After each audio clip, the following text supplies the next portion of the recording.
قاسم سلەیمانی ناوێکی دیار، سەرکردەیەکی سەربازی کاریگەر، ژمارەیەکی قورسی نێو هاوکێشەکانی چەندین ساڵی ڕابردوو، بەشێک بە تارمایی و بەشێکی تریش وەک پاڵەوانی زیادبوونی هەژمونی ئێران وەسفیان دەکرد. ئەو یەکەی لە متمانە پێکراوترین سەرکردە سەربازیەکانی وڵاتی ئێران بوو کە هەمیشە عەلی خامنەی ڕابەری باڵای شۆڕشی ئیسلامی بێد و دڵی چارەسەری زۆر پرسی گرنگ و ئاڵۆزی پێدەسپارد.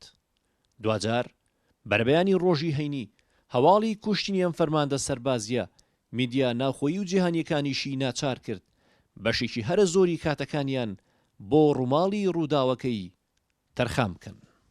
گرنگی پێدانی میدیا ناوخۆیی و جیهانیەکان بە ڕووداوی کوشتنی قاسم سلەیمانی دەگەڕێتەوە بۆ ئەوەی کەم ڕووداوی سیاسی و گۆڕانکاری هەیە لە چەند ساڵی ڕابردوودا ئەم سەرکردە سەربازی ئێران لە نزیکەوە ئاگاداری نەبوو بێت. ڕووداوی کوشتنی قاسم سلەیمانی لای زۆرینەی وڵاتان بە هەنگاوێکی نادروست وەسفکرا و بە پێچەوانەی هەموو ئەو وڵاتانەشەوە ئیسرائیل خۆشحاڵی بە ڕووداوەکە دەربڕی و لەسەر ئاستی باڵا ئەم وڵاتە ڕایگەیاند ئەمریکا مافی خۆیەتی پارێزگاری لە خۆی بکات.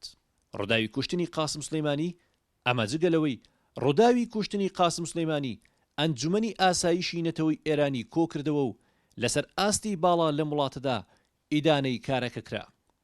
لە شارەکانی عێراق هاوڵاتیان دژی ئەمریکا ڕژانە سەر شەقامەکان. پرسیاری جددیش دوای ئەم ڕووداوە ئەوەیە پەیوەندیەکانی ئێران و ئەمریکا بەچی دەگات؟ عێراق دەبێتە گۆڕەپانی ململانێ؟ دوای قاسم سلەیمانی ئاسۆی هەژمونی ئێران لە عێراق بەکوێ دەگات؟